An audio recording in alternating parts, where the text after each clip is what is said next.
भक्तगणों, आज आपको श्रीमद् भागवत द्वितीय स्कंद 3 अध्याय में भगवान के अन्य लीला चरित्रों का वर्णन की कथा कहूंगा। आप ध्यानपूर्वक सुने। उद्धव जी कहते हैं, इसके बाद श्री कृष्ण अपने माता पिता देवी की वसुदेव को सुख पहुंचाने की इच्छा से देव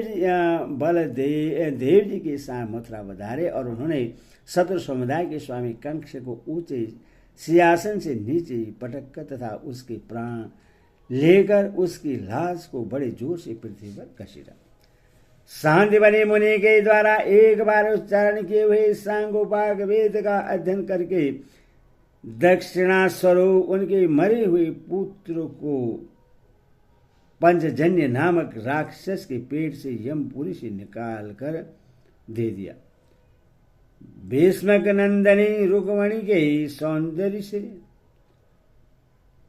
अथवा रुक्मी के बुलाने से जो शिशुपाल और उसके सहायक वहां आए हुए थे, उनके सिर पर पैर रखकर गार्धव विधि के द्वारा विवाह करने के लिए अपनी नित्य संगिनी रुक्मणी को वे वैसे ही हरण कर लाए जैसे गरुड़ अमृत कलश को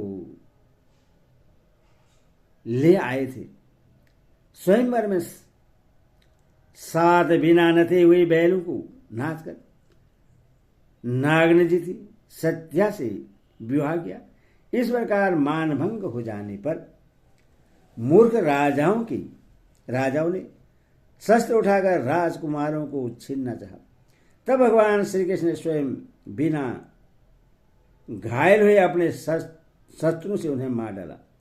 भगवान विषयी पुरुषों की सी लीला करते हुए अपनी प्राण प्रिया सत्य भावा को प्रश्न करने की इच्छा से उनके लिए स्वर्ग से कल वृक्ष उखाड़ लाए।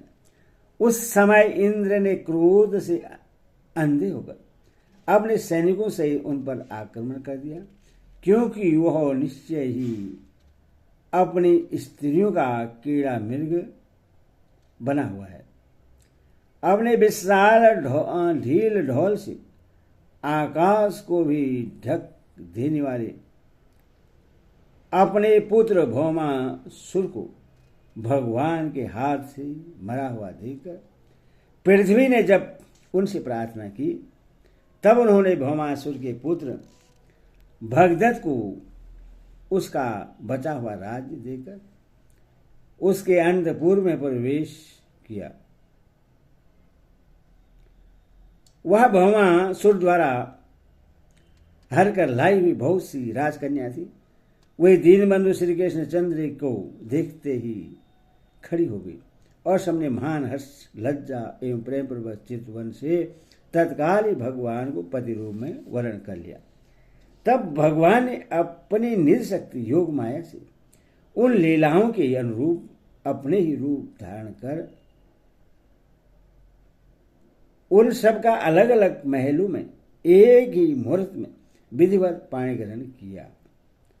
अपनी लीला का विस्तार करने के लिए उन्होंने उनमें से प्रत्येक के गर्भ से सभी गुणों में अपने ही समान 10 पुत्र उत्पन्न किए।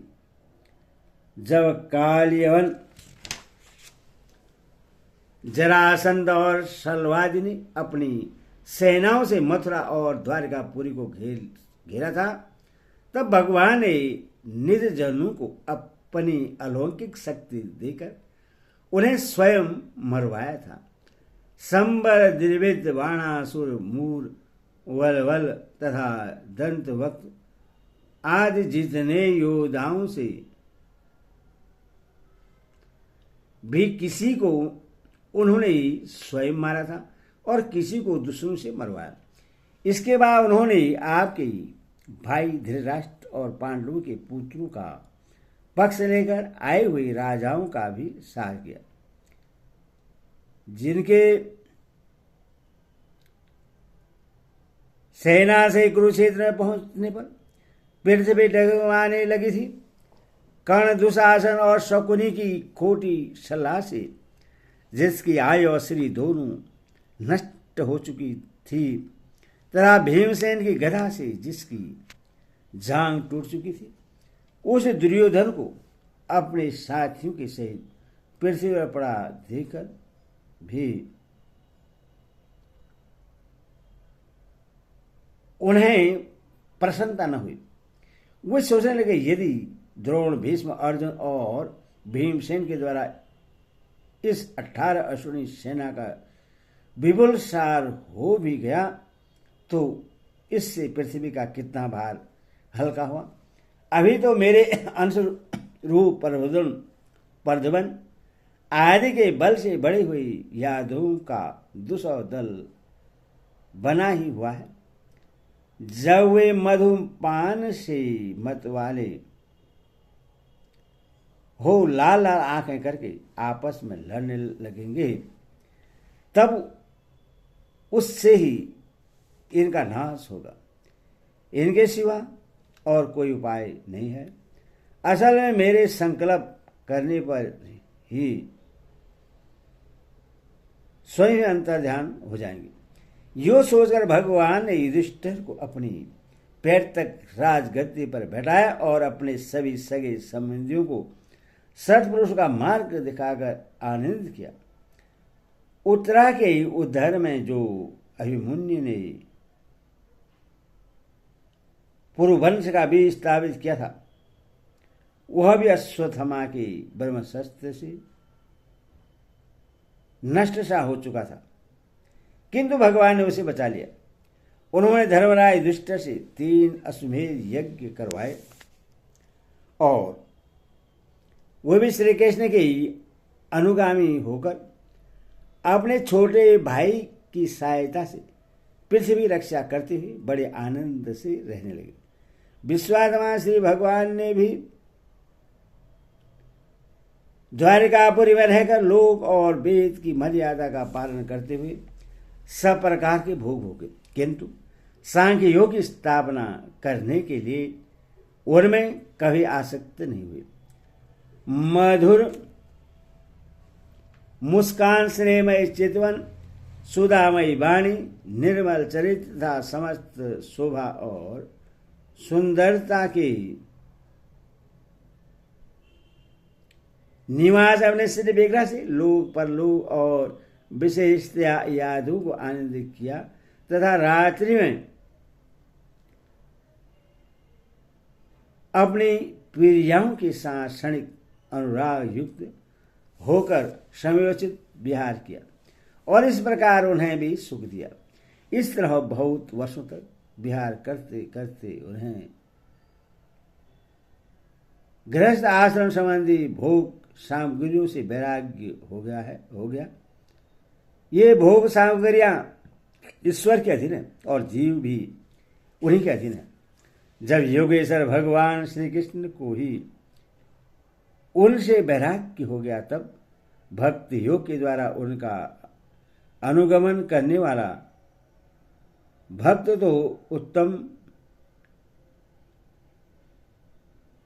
विश्वास कैसे करेगा। एक बार द्वारकापुरी में खेलते हुए यदुवंशी और भोजवंशी बालकों ने खेल खेल में कुछ मुनीश्वरों को चिढ़ा दिया।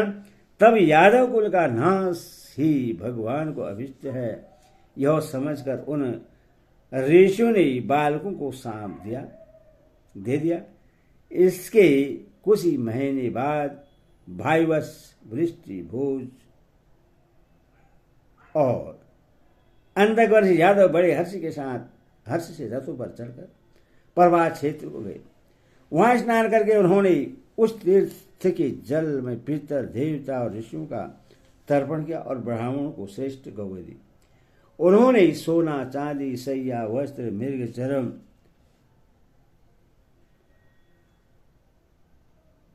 कंबल, पालकी, रथ, हाथी, कन्याएं और ऐसी भूमि जिससे जीविका चल सके तथा नाना